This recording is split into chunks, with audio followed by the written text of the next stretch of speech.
In today's video, I sit down with Erwin McManus, an iconoclast and among other things, an expert in the art of communication.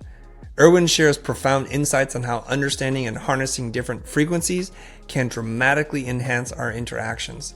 Whether you're a leader, a creative, or simply someone looking to connect more deeply with those around you, this discussion will open new pathways for how you express yourself and understand others.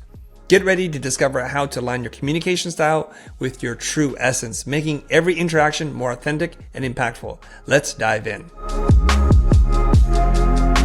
Erwin, we've done this dance together a couple different times, and I'm so thrilled to have you here in person, even better than across on Zoom or something else. I first came across you at the Ford event. It was a small mastermind. It was in San Diego. But today, I'd like to kind of just talk about communications. You're an amazing storyteller. You have a way of framing and reframing things. Maybe we just start off with just an open thing, and I'll just sit back and listen and figure out where we go with this. But on the topic of communication, tell me what you're thinking about these days. Yeah, well, before we dive in there, since we're talking about our origin story. Yes. I had not yet come across you, and I just got to know Neil, and it was a new world for me. And I got there early, and you spoke before I spoke. But after you finished, there was a break, and this whole group of people just gravitated around you, and you're on this whiteboard drawing out diagrams and teaching them. And I remember sitting in the back thinking to myself, this, one, you're really compelling, but two, you're incredibly generous with your time, but really generous with your insight. And so I told myself, I have to find a way to meet this person and get to know him. So for me, that was my great gift, my great takeaway from the time there. It was get to meet you. You just have I just love your spirit. I love your essence. You know, since then we've been able to eat together. And, that's right. And everywhere I go, people speak of you in such high regard. People just really, not just love your content, they love your essence as a person. So I just want to say that I think you're a rare human being. Thank you so much. Really appreciate that. But speaking of that, yes. You asked me earlier about what do I have coming up. I have a book that's coming out called The 7 Frequencies of Communication. I did a masterclass called The Art of Communication. That really was about a 6 to 8 hour masterclass teaching people basically the universe of communication. It's not really technique and methodologies. It's really more about essence and how to connect what you say to who you are as a human being, and to make it organic and essential, a part of who you are as a human being. And out of that, I developed the 7 frequencies of communication, which really, what really was striking me was how many times in my life I've listened to someone that other people thought would just change my life, and I didn't really connect. Or other times I really connected to someone and I thought it would change someone else's life, and they didn't really connect. And I realized that we don't all listen and speak at the same frequency. There's something unique in the way that humans interact and connect together. And also, I also realized there were times in my life where someone told me something that was true, and I rejected it. It wasn't because of the truth, it was because of the frequency of it. And it's almost easier to believe something that isn't accurate when the frequency resonates more with us. And I think even on a political system, when you're looking at, right now we're having the whole thing with Biden and Trump and everything. I pay attention so much to the frequencies in which people speak, not the words that they say. Because especially in the political world, you're taught to say what needs to be said. And you can orchestrate the words, but you can't hide your frequency. And so you can tell when a person's telling the truth or not telling the truth. You can tell when they are actually owning something or not.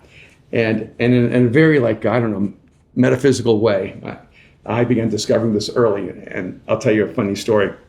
I was in Germany speaking at an event, about 5,000 leaders. And I had a translator since I'm speaking in English. And I knew most of the things I was saying was very controversial to that room. But about halfway through my talk, I make a statement, a really strong statement, and my translator translates, and I stop. And I say to him, "You didn't say what I said." He goes, "What?" And I said, "You did not say what I said. You didn't agree with what I said, so you changed it." He goes, "You don't speak German. How could you know that?" And I said, that's not the point. Did you change what I said? Or did you translate what I said? He goes, no, I changed what you said. I said, your job isn't to agree with me. It's just to translate me with integrity. And I did this in front of 5,000 people. Wow. And afterwards, no one remembered what I talked about. I don't even remember what I talked about. Everyone remembered that moment. Yeah. And people were asking me, how could you know? In fact, the translator just was devastated, going, how could you know? And I told him, I said, I don't listen to words, I listen to frequencies.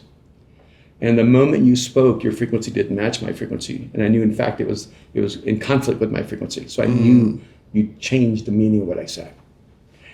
And my family has been embarrassed by me because when I've traveled to maybe 70, 80 countries around the world, and I'll go to different countries, I'll listen to people in languages I do not know. And then I'll go up to them and I'll say, excuse me, I was eavesdropping. Did you say this and did you say this? And I say 90% of the time, they'll tell me, yeah, that is. Do you speak Korean or do you speak Farsi? Or do you? I said, no, I'm just doing an experiment. And I actually think that all of us hear in frequencies, but we translate in words and language. And because of that, I think words are magic. Like the ability for human beings to connect at a deep level is, to me, almost like transcendental. Well, I have to ask you this small question because most people aren't aware of the frequencies, or even if we were, we probably wouldn't have the wherewithal to stop and say, wait a minute, your job is to do this. And what compelled you to say that? Or is that your nature and you've been this way forever? To say that to the translator? Yeah, just like, hey, I know we're live in front of 5,000 people, but I have a problem right now. We need to resolve it. Like for me, being a little conflict averse, I'm like, I don't think you said what I said, but I'm just going to let it roll. What made you say, no, we need to stop. We have to have a conversation right now? Well, part of it is I would not get on a plane from Los Angeles to Berlin. Yes. If I didn't think the message I was bringing was critical and important. And so how I felt in that moment, or how he would feel in that moment, was less important than the stewardship of that message. And so I felt like I was just a steward of a message. And so it wasn't about me at all. Yeah. It would have been so much easier for me just to keep going. Right. I would have been liked better if I had let him go, because they would have thought I already agreed with them. But you can know this in everyday conversations where you're talking to your wife. I was going to say fighting with your wife, but I'm sure you never fight. But have you ever noticed that when your wife says what you want her to say, it's easy to hear? And when she's saying something you don't want her to say, it's easy to misunderstand her. And this is true in human relationships. I would always tell my team, look, when someone agrees with me, it's easy for me to hear them. When someone doesn't agree with me, it's easy for me to reinterpret them and to translate what they say to match what I've said. And that's why one of the most important questions you can ask a person is, what did you hear me say? And I've been married 40 years. I can tell you that most of our conflicts are when we don't actually hear what the other person has said, but we hear what we think they should have said. It's dramatically different.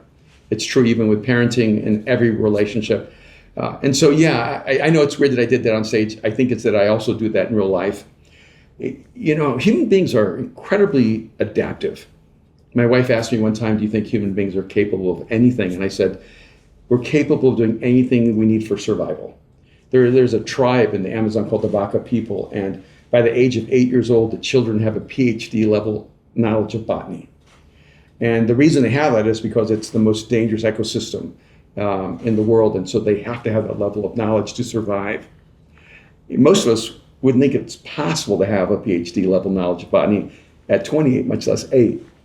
We are capable of massive adaptation.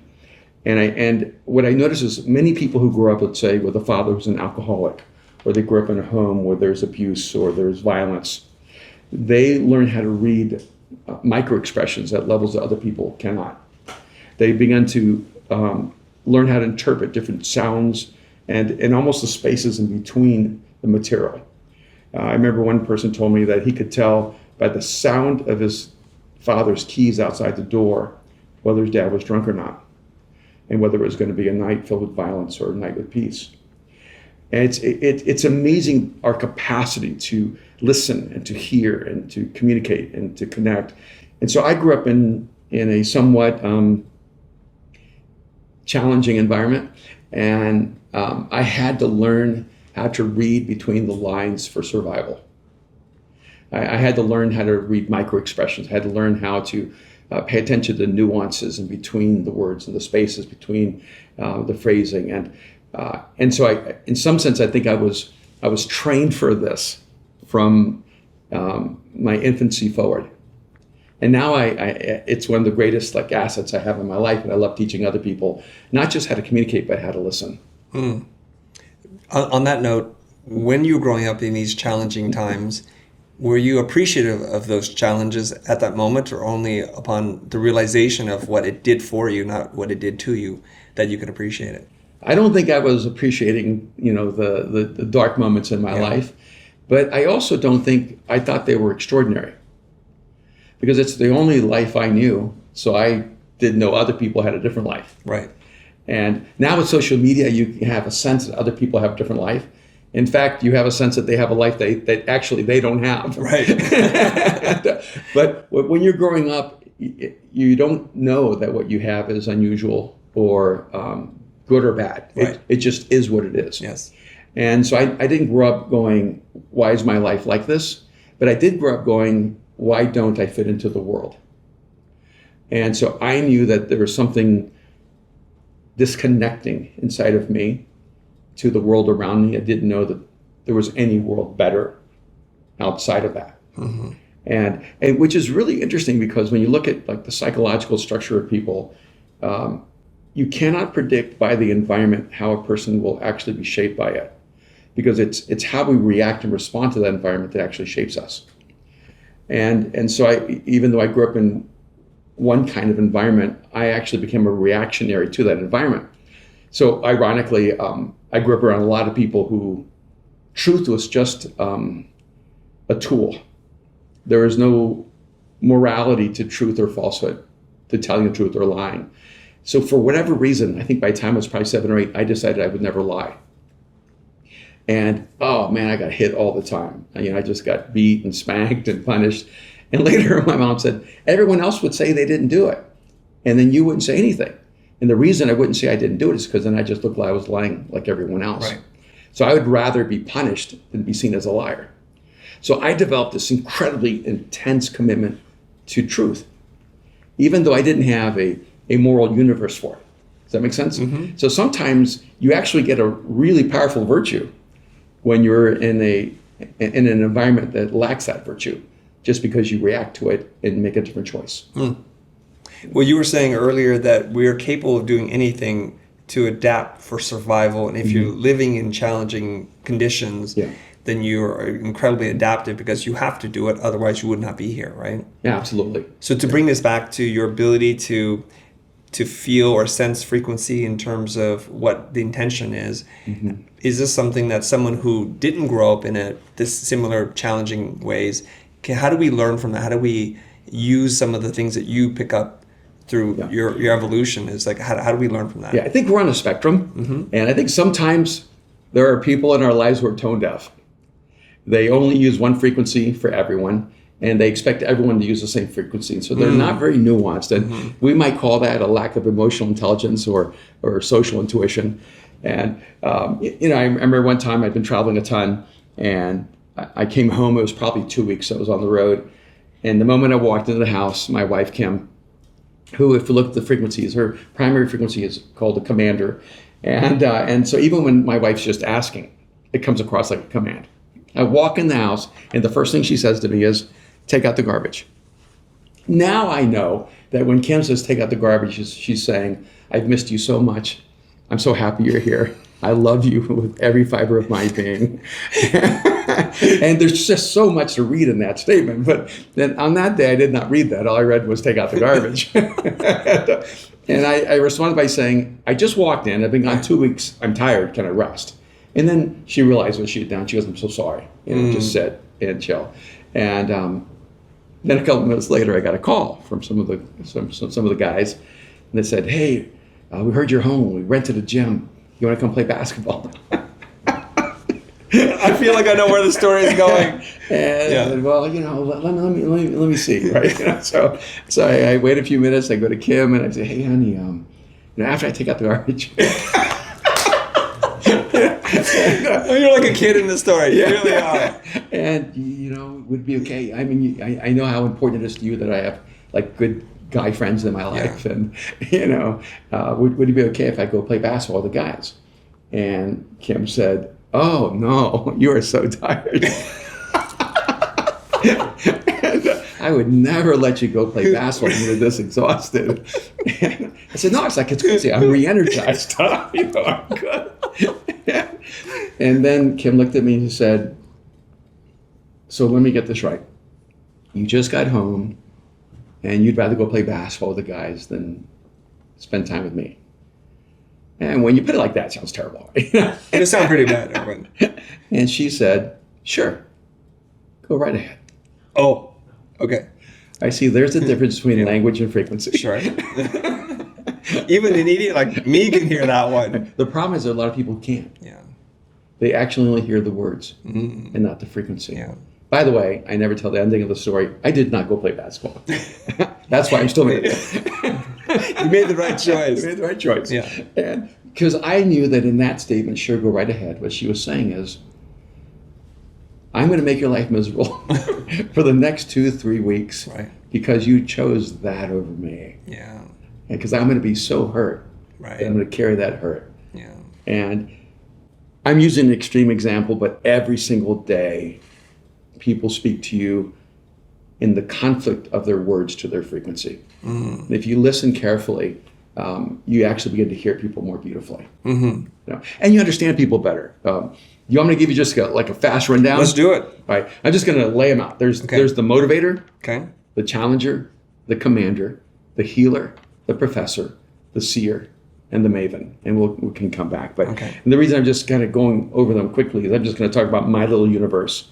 My wife is a commander, and so she speaks dominantly through command. Even when she's asking, she's telling. Right. And my son, Aaron, who's just turned 36, he's also a commander. So I have a wife and a son who are commanders, and they always just tell me what to do. And my daughter, who's 32, she's the second frequency that I identified, the challenger. So my daughter is always challenging me that I can be better, that I can be more, that I can, step up. My son and my wife are always telling me what I can do, how I should act and choose. And so I live in those command challenger frequencies all the time. Now, what's been really helpful is when I taught them the 7 frequencies, it was like a light came on. Aaron will send me texts. The next 5 things I'm going to say will all sound like commands. They're actually just suggestions. I don't even know if they're good ideas. And so he's learned how to mitigate that commander frequency. Because the commander frequency is great when there's a fire, when you're at war, when you're on a ship and a tsunami comes. You want someone who doesn't need consensus, who knows what to do and speaks with directive, authoritative language. But when you come home, if you've been a commander all day at work and you're commanding your 6-year-old daughter, you're going to really damage her spirit. If you come home and all your language to your wife is commander, you're going to end up with such a distance in your relationship. And because commanders always assume everyone needs them to tell them what to do. It's almost like they don't need to tell everyone what to do. They believe everyone needs them to tell them what to do. So they're serving you and with the command. And which is kind of ironic because of the 7 frequencies, we have an assessment that we've taken 2 years to develop. Command is my 7th frequency. It's my last frequency. And this is how it plays out. I don't know if there are any children in the world who've ever said this, but both my kids have come to me and said, please just tell us what to do. Don't be Yoda. Don't be Miyagi. I don't need your Zen, Dad. I just need you to tell me what to do. And then my response will be, well, let's think about this. And it makes me angry. I've created such a deficit of command in my home that my children beg me for command. In fact, one time my daughter was sharing about her life. She goes, my dad never even told me not to drink or do drugs or to sleep around. And I'm like, kind of did, by showing you a better way. Right. But she can't remember me ever telling her. And the reason is because I think, for me, commanding someone makes them weaker. But that's not always true. There are moments where I have to become a commander. But because it's my furthest frequency, I have to consciously choose it. It never happens naturally for me. Yeah. Does that make sense? Yep. And you can hear different speakers. You can listen to them. One of my friends, Lewis Howes, I spoke at his conference. I think it's like the Summit of Greatness or something like that. And I thought, okay, it's a summit of greatness. They're going to be visionary. They're going to be focusing on being great. And so I came in with this like visionary concept, and I'm going to just blow them away with, a big idea for the future. And then I'm interacting with people before I speak, and it's packed with people who are there for therapeutic purposes. Everyone there had wounds, and they were all there for healing. And I listened to Lewis, and I realized Lewis is a healer. Like, his frequency that he sends out, emits to the world, is healer frequency. So the thousands of people who came to this conference are all the people who came for healing. And so right before I went on the platform, I told myself, somewhere in your talk, you need to go to your healer frequency, somewhere in your talk. But I got nervous, and I thought, it's not going to happen. I'm going to get all excited. I'm going to get really focused, become super intense, and I'm going to forget. And so I made a decision at the last minute when I walked onto that stage. I began from a healer frequency. And it radically altered my messaging. And I think it connected me to the audience at a level that would have never happened, because I'm listening to the frequency of the people. And rather than saying what frequency am I most comfortable with, I just decided, what frequency can this audience hear from best? And so each frequency has like a great power, great strength. Some are more common. The first one I mentioned is the motivator, I think it was.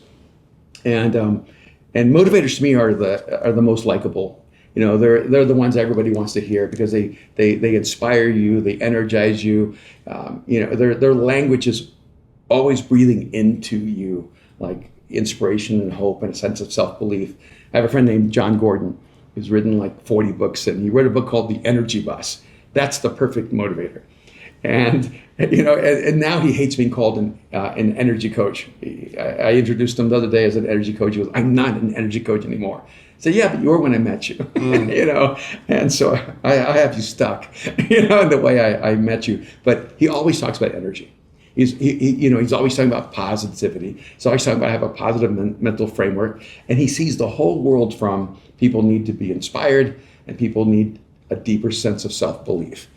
And that frequency emits all the time with him, which is really interesting, because he was a really negative person. And he'll talk about how he was so pessimistic and so negative. His wife told him, if you don't change, I'm going to leave you. And so what happens, and the reason I tell that story, is that every frequency has a shadow. It's not that he moved to being a motivator, is that he'd been living in a shadow for a long time. And I don't spend as much time talking about the shadows, but where they really stood out to me was when I was developing this material and building this universe out. I asked people, what TV show would you like for me to break down the frequencies? Overwhelmingly, 2 shows, Friends, Succession. Talk about 2 different types of people. Yeah. I don't know if the same people watch those 2 shows, but I had Friends and Succession. I thought, I'll do Succession. They're interesting characters. They're very interesting. Yeah. And then I had a nervous breakdown. I had like a panic attack, because I could not find a single one of the 7 frequencies from any of the characters. And talk about a crisis of faith, where like, it doesn't work. The system's broken. This universe isn't real. And then I had a moment of epiphany. Look at the shadows. And I started breaking down the show, and I found all 7 frequencies in the shadows. But the reason I couldn't find them at first is that there is not a single character in Succession that operates from a positive frequency. They all operate from a negative frequency. And then I began to discover what I think is a little disturbing, that so many of the most interesting characters that we have in television and film are really only negative frequencies. And they rarely ever express a positive frequency. And which maybe is a little telling, and I think it's a warning to us, because we learn our frequencies from things like Friends. We learn how to use them well. We learn what works. We watch the session. We go, oh, this is what I need to do, and this is who I need to be to succeed. And so they're actually teaching us how to communicate with each other. And no wonder we have, I think, such a breakdown in communication right now in the world around us. Can you quickly go through the other types and describe them? So I'm trying to figure out which one I am. I know which one I think my wife is, and she may disagree with me, but... Well, they're fairly evident. So you have the motivator who inspires and builds self-belief, the challenger who always sees their role as to call people out and call them up. You're awesome, but not everything you should be. I felt that in my heart. I thought you were talking to me for a second. You're right. There's more in you, Chris. Okay, all right, I'm sorry. But you need to get up at 4. Okay. Yes, sir. Do your sit-ups, get the cold plunge, right? Yes. And take on the hurt. Yes. And that's the challenger, right? And then you have the commander who's directive and authoritative. Right. And then you have the healer. And the healer sees everyone through their wounding. And the healer is convinced that the narrative is you need to go to have a conversation with your inner child.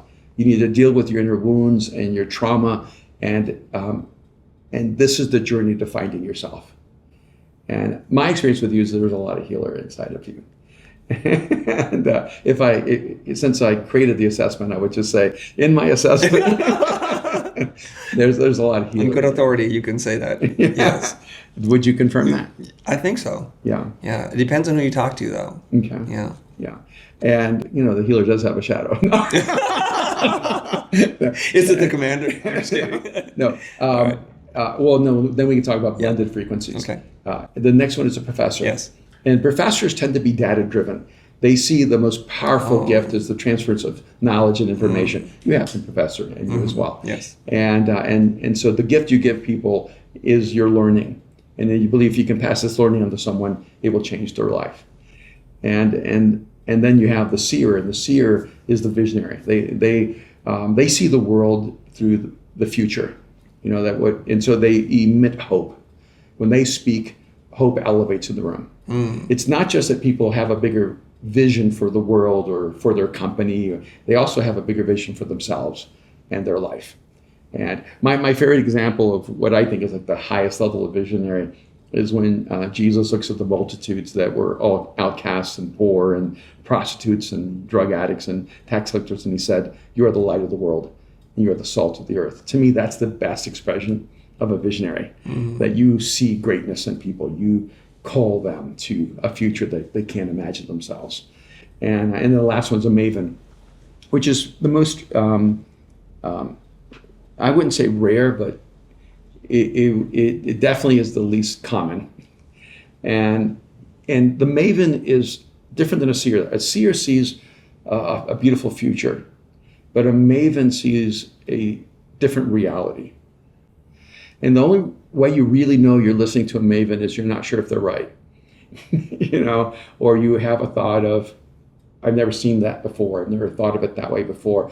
And so maybe their most destructive mavens violate our views of reality.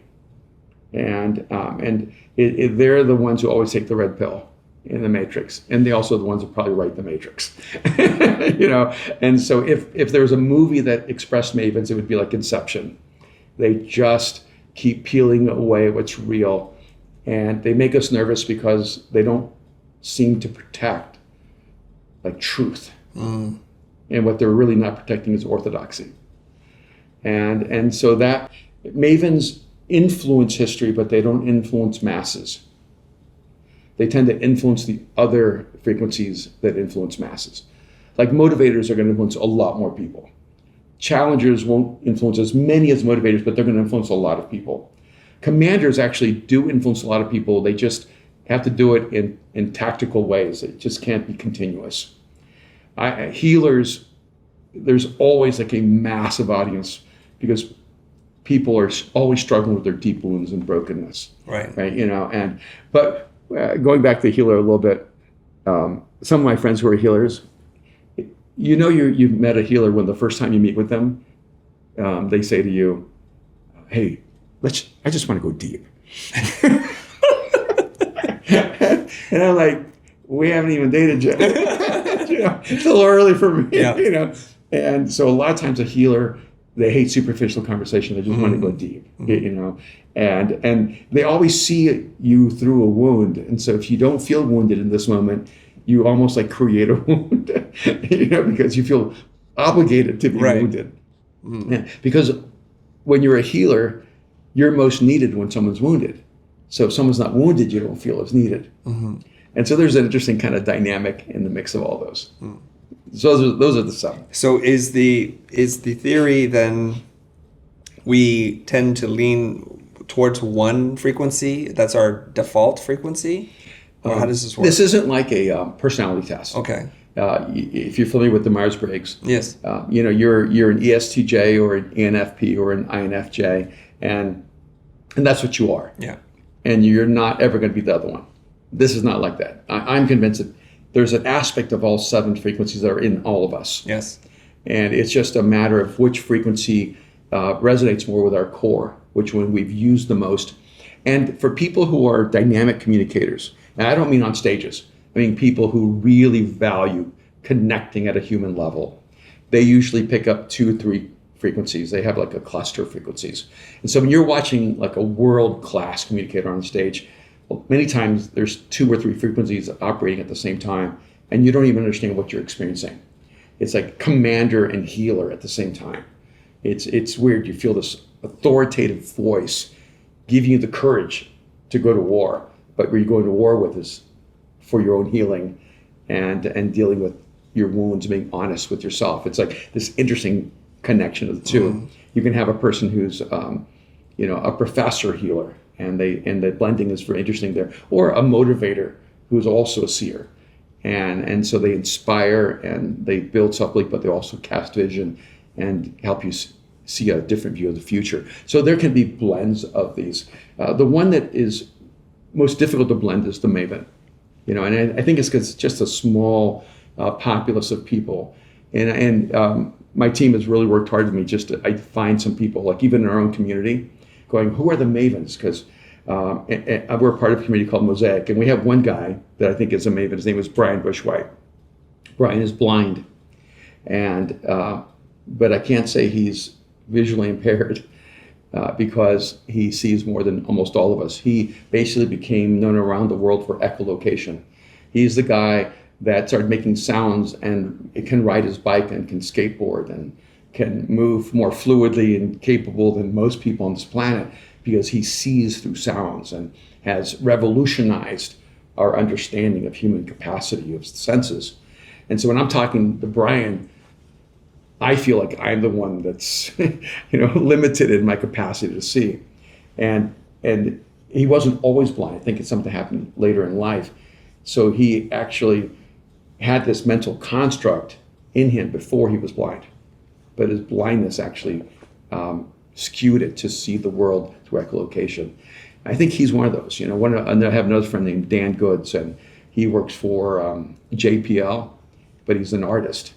And he went in and literally convinced JPL to create a job for him so that he could translate obscure, complex scientific principles to everyday people. And so I remember going, I think, under the Brooklyn Bridge in New York, where he had created all these installations. And, sometimes he'll do something where, like, you'll see a speck of dust, and then when you see the microscope, you see like a universe inside of it. And he'll create art pieces that allow us to see reality in a way we've never seen it before. And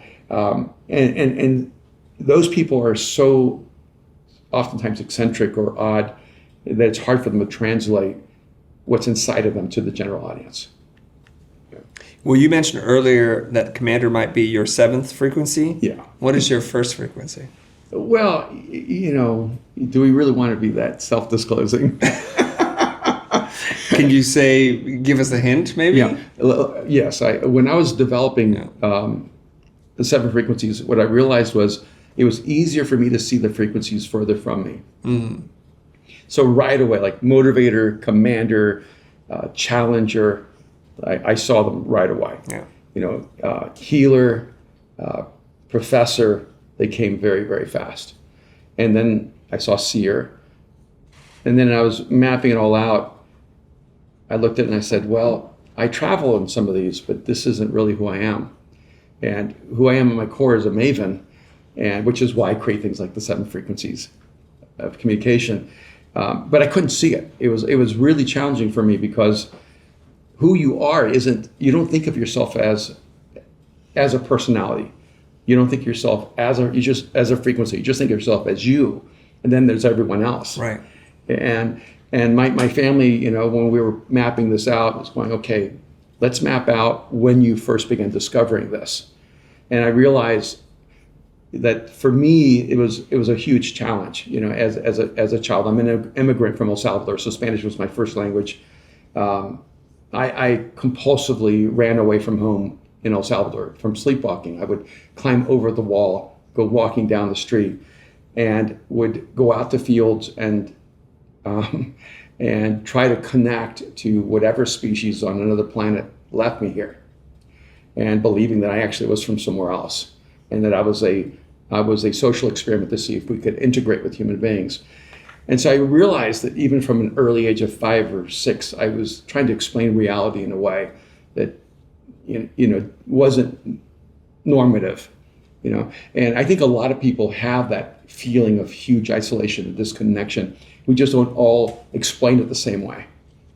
Someone else might explain it as, you love my brother more than you love me, or or I'm never good enough for you, or something like that. And somehow my construct became, I'm an alien species.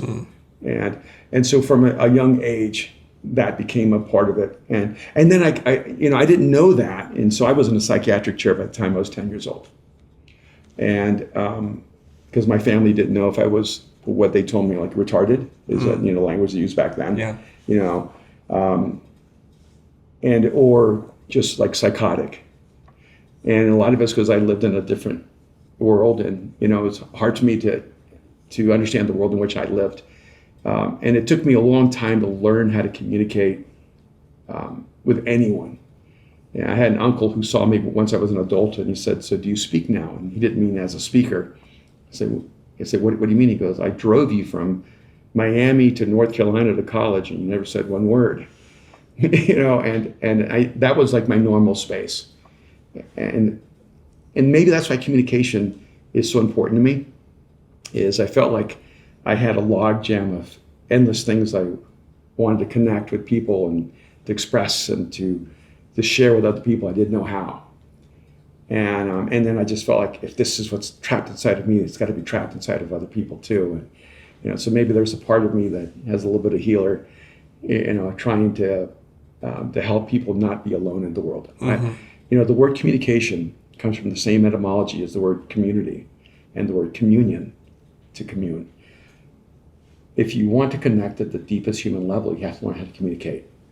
And if you develop the skills and the art of communication, you're going to be able to connect to people at the deepest human level. And I think that's what's most important. You're talking about communication as it impacts everything, entrepreneurship, our relationships, with our employees or with our boss. How do we use this information now? Or you can take it anywhere. No, I have you started. That's what I was asking. I just want to maybe give you like my feedback from my experience with you. Was I felt like I was experiencing an intersection of a professor, healer, and seer all at the same time. And I do think it's one of the things that makes you very rare. And I know you can't say you're very rare, but you can accept that. I can accept it. And what makes you rare is that you've developed this by serving people. And it's not a technique. When you take it on as a technique, it becomes a shadow. But when it becomes a part of your essence, it actually becomes a really powerful dynamic. And so people don't know from you whether they're walking away with vision, with insight, or with personal healing. And I think that's a part of the power of it. And you say, well, not everyone feels that. It's because you don't always operate in one singular frequency. And by the way, just because you have a healer frequency, which I do believe you have, it doesn't mean you're always saying nice things to people. Because if a person has a cancer and you have to go through a brutal process to help them get better, you'll be more likely to tell them the truth because you want their healing more than you want their acceptance. And so that might be a dynamic, difference there. Yeah. But You're spot on, by the way. okay. I sometimes wish I could not tell the truth. Mm-hmm. And it's a dangerous thing. I've learned to regulate myself, because it used to be people would show me their design work, which is what I did before this. Yeah. And they were like, what do you think? And then I'm like, here's what you need to hear, because other people are going to give you BS, but it's not going to help you get better. Mm-hmm. But by saying that, they're not really ready to hear that. And so I create this weird friction. So then I just now ask them, what would be most helpful to you? And sometimes they ask me, just look at the colors, and I can say that. But if you really ask me for my true opinion, and I feel like you're honest and sincere, then I will tell you, and it gets me in all kinds of trouble. Oh, I love that. Oh, see, I love that level of scrutiny. I'm actually feel exhilarated. I mean, just think that level of honesty and truth is so rare in the world that it's incredible gift. What I do is I ask people, I just need to know how much you want to grow. And they go, what do you mean? I say, well, I could just be kind, and just encourage you where you're at, or I can press and maybe help you see that there's a lot of development that could happen here. Because a part of the challenge for me is reading people and knowing it's not my job to help people become what they do not want to become. Right. And so some people just want average branding. Yeah. And they want your affirmation. Yes. And so you have to figure out, how do you affirm without not telling them the truth? Right. But no, I think that's a very interesting mix. I just look at it in terms of every relationship in my life. Mariah and Aaron, my son and daughter, are in their 30s, and they live within 8 minutes of me. And they both work with me in different businesses. And they're my best friends. I think most parents don't have lifelong relationships with their kids because they never learned how to listen to them. They never learned how to hear them and to understand their frequencies. And also how to be adaptive in your frequency. My wife, she goes crazy that I'm always optimistic. We've been married 40 years, and for a lot of years she would say, I'll try to be more optimistic. And about 2 years ago, she said, I don't feel any obligation to be optimistic. She goes, I like being negative and pessimistic. And she goes, you're just way too optimistic. I just need you sometimes to be negative with me. And what she's really saying is, I need you to understand the way I see the world. And I realized, I don't want to pause long enough to see the world the way she sees the world. Because I feel like it could be a black hole that pulls me in. It never pulls me in. Right. I actually begin to see the world better because of her. Mm-hmm. And so it's an interesting kind of dynamic that I spent my life learning how to navigate relationships and make them better. And when you look at that on an interpersonal level, look at that on a leadership level, and you realize, my team, what they need right now is vision. But sometimes it's just too much vision. No, what my team right now needs is to be challenged. Oh, no, but sometimes you can over-challenge people they just feel like you're just always setting them on fire. They're never good enough. Right. Really exceptional leaders learn how to access the different frequencies and use them at the right moment in the right degree.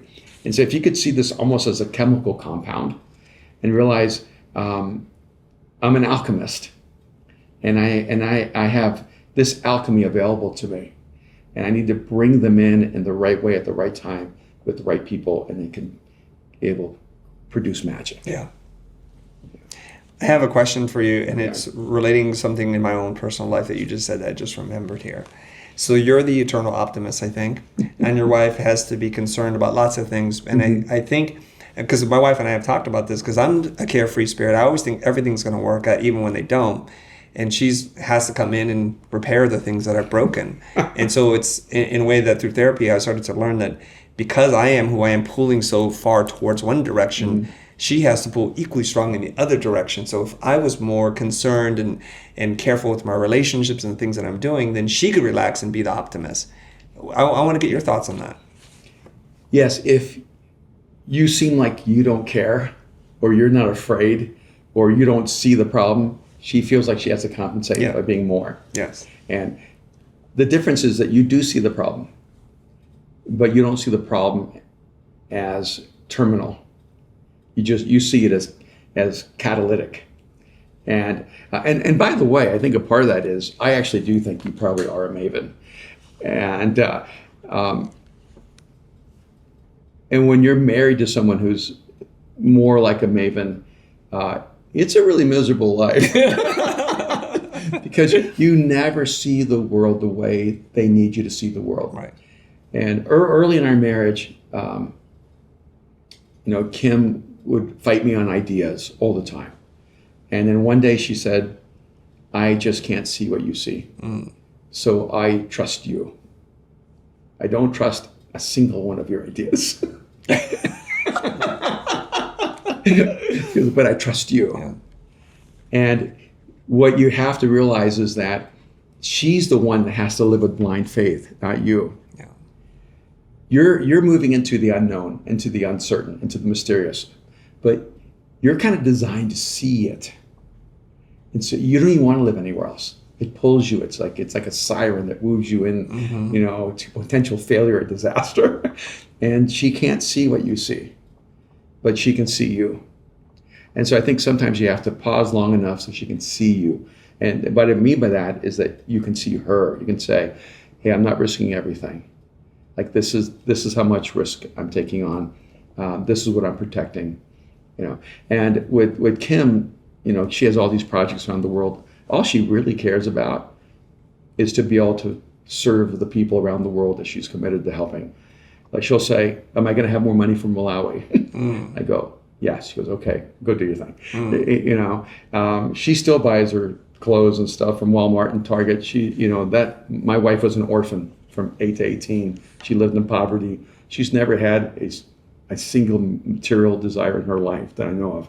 But she makes me help her find millions and millions of dollars to build schools and to help women around the world and, to end poverty. And so I have to stay really creative so that she can stay really generous. And I think that's a part of it, is that the way you see the world makes your marriage challenging, because you can't meet at what you see. You have to meet at who you are. Does that make sense? Yeah. And then when you do that, she's fine too, because she goes, I trust you. Yeah. She just wants to make sure that you're paying attention to things that matter to her.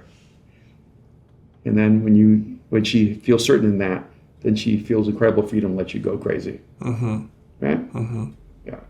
You mentioned the word trust a couple of times and the word love, and there was a bit I watched you speak about that love is easy, trust is hard.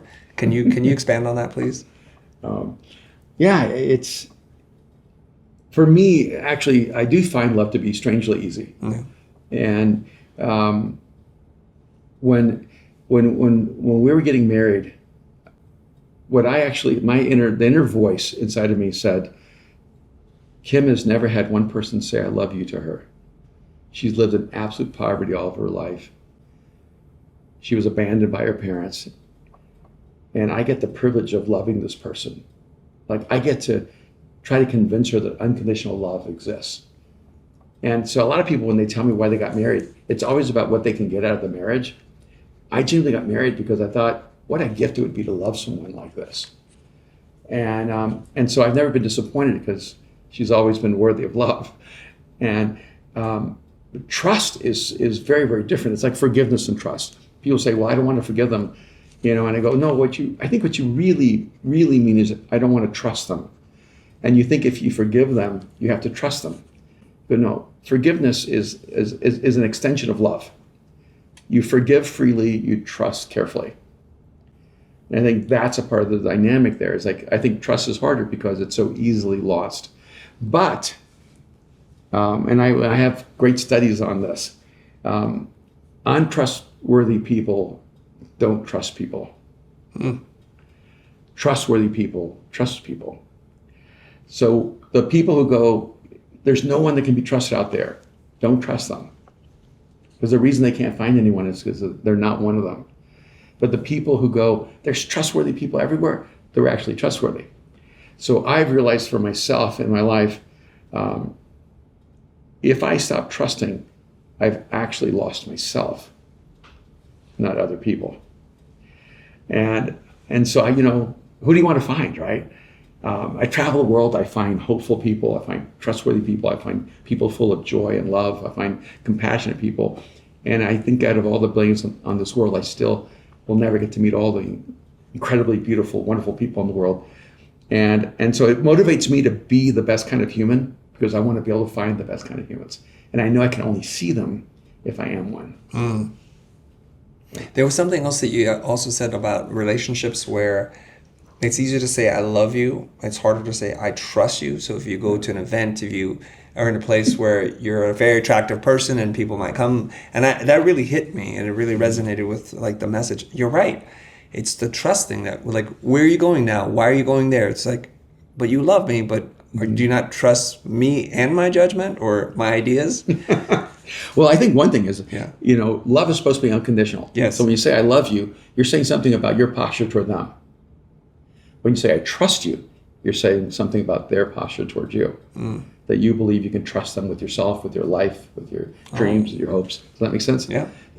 And my rule when my kids were little was, who would I leave my kids with? Yeah. And that became like my inner circle. I go, I can say I trust a lot of people, but there's a lot of people, there are only a few people I would let be near my kids when they were little.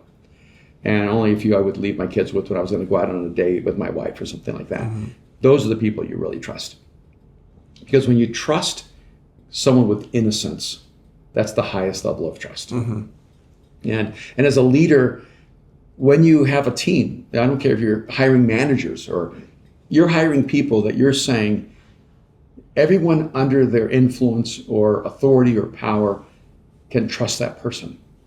So I think that developing an organization that can be trusted is one of the most important things in the world.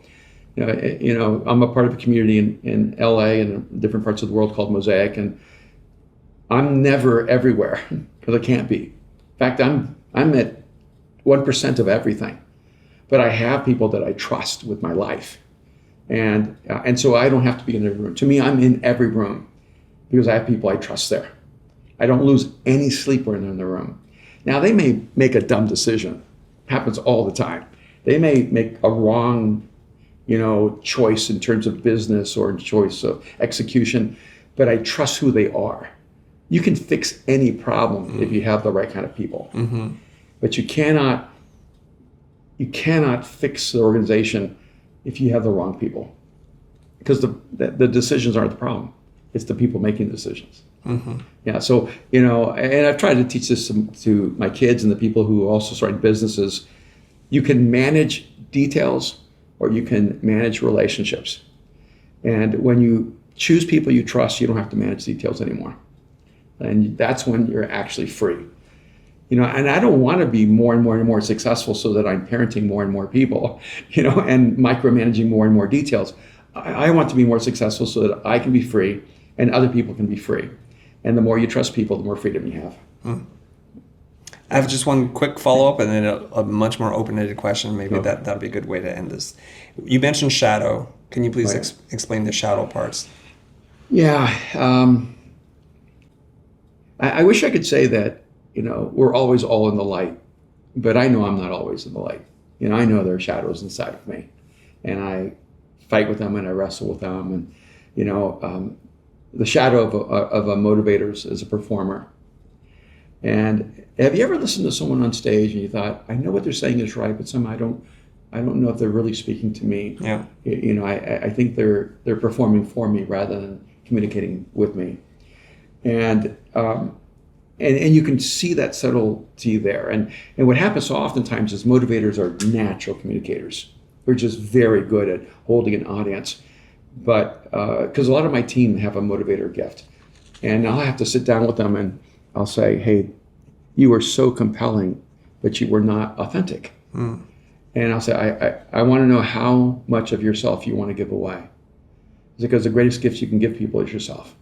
And one of the funniest things is my son was speaking when he came back from New York. He'd learned a style in New York that I did not enjoy. And because I didn't feel like it was his authentic self. And one day I kept saying to him, I just need you to be authentic. I just need you to be authentic. I just need you to be authentic. And then one day he looked at me and goes, Dad, what if my authentic self is inauthentic? and now, we do a podcast together and he's so brutally authentic. I'm like, cover it up just a little bit. You know? And but that motivator is a performer. The challenger can become a manipulator, and the commander can become a dictator.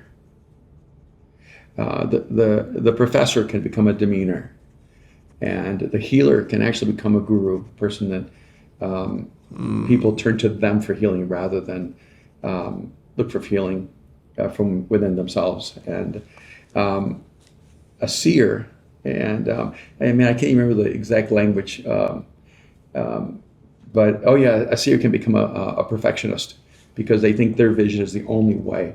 And they start micromanaging the details rather than the big picture. And you know, I struggled with the Maven. In fact, when I was writing the book, my team that was working with me said, "You got to rewrite the whole chapter on Mavens." And I said, "Why?" And they said, "It's just not ringing true. Hardest thing in writing is to tell the truth." Every time I write a book, I have this mantra: "Tell the truth, tell the truth." It's from Stephen King, and I realized, I'm not telling the truth because it's me. I'm like being guarded, you know, and you know, so I was like laying out a secondary cause problem, but not a primary cause problem, you know, and there's just something destructive about the shadow of Maven because they can become like a nihilist. They don't know what's true, so they destroy everything that's true. I know even when I was young and I was in college, if you believed in God, I would debate with you to make you not believe in God. And if you did not believe in God, I would debate with you to make you believe in God. And I realized I don't really have a position. I just wanted to change the way they saw reality, which is a very dangerous posture to have.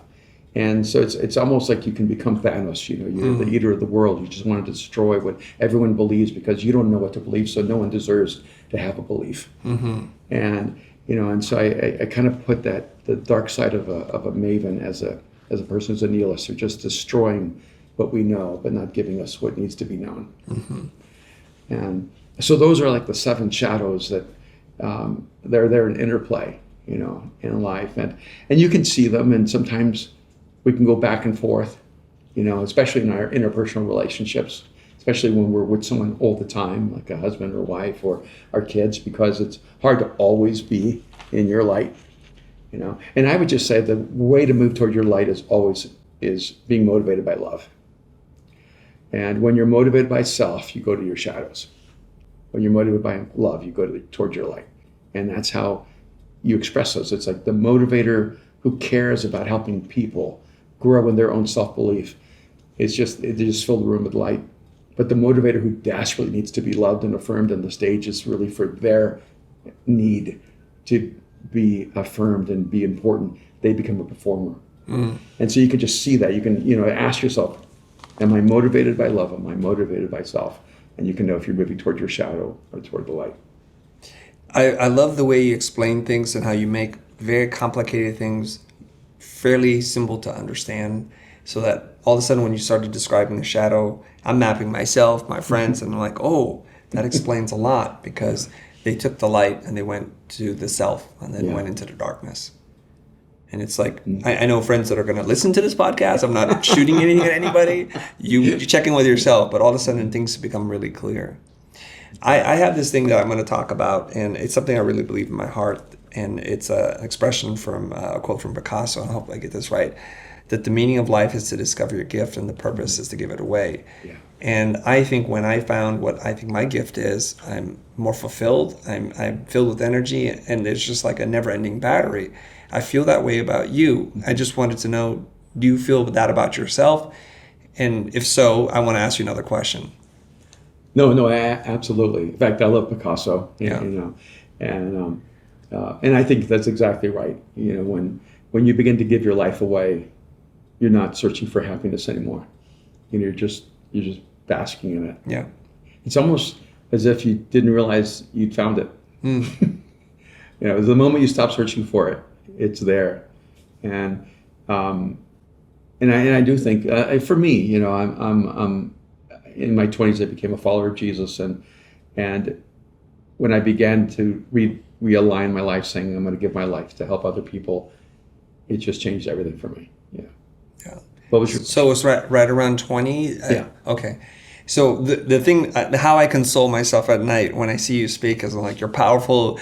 I feel like you just made it up right before you got on stage. Like it didn't require the kind of torture that I have to go through.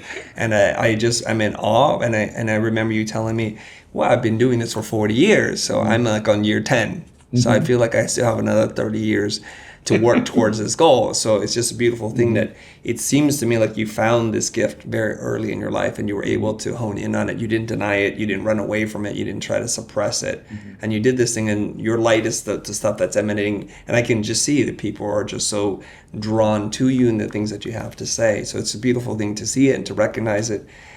Is there any advice you would give to people who are still maybe not in the dark, but in the gray, where they're not quite sure, and there's questioning their life and their life decisions? Is there anything you can say to them as they're listening into this on their walk or at their computer that maybe this is their moment to see that light in themselves? Yeah, I think one of the challenges is that when you see someone who you perceive to be very successful, or they found their path, or have a deep sense of identity, we think, oh, I want that, so we try to emulate that. And that's the wrong thing to emulate. You don't want to emulate their outcome. You want to emulate how they found their compass. And for me, it was an intersection of unexpected gifting. Like I didn't know I could communicate. Like I was a super introverted, very quiet, very shy person. I think before I began speaking, I felt I had something to say. And I felt like I had to find a way to translate that to the world.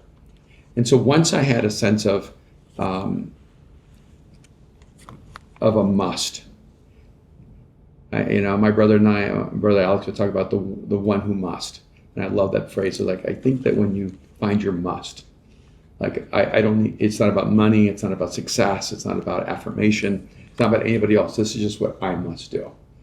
And when you do that, things begin to fall into place. And Kim and I, because we've been together so long, it's hard for me to even think of adulthood without my wife. But I had a must from the age of 20 or so, and I just I wanted to make a contribution to make the world better, and I just felt like I would do that poor or rich. So for a huge season of our life, we slept on the floor. I mean, probably 10 years of my life, I never made more than $15,000 a year. I mean, I lived in pretty dismal poverty in that sense. I never felt unhappy. I never felt a victim. I didn't know I wasn't supposed to be enjoying life so much. I mean, here we are. I mean, we are dirt poor. We can't afford a bed. We're sleeping on the floor with blankets, and we're exhilarated by the joy of being alive.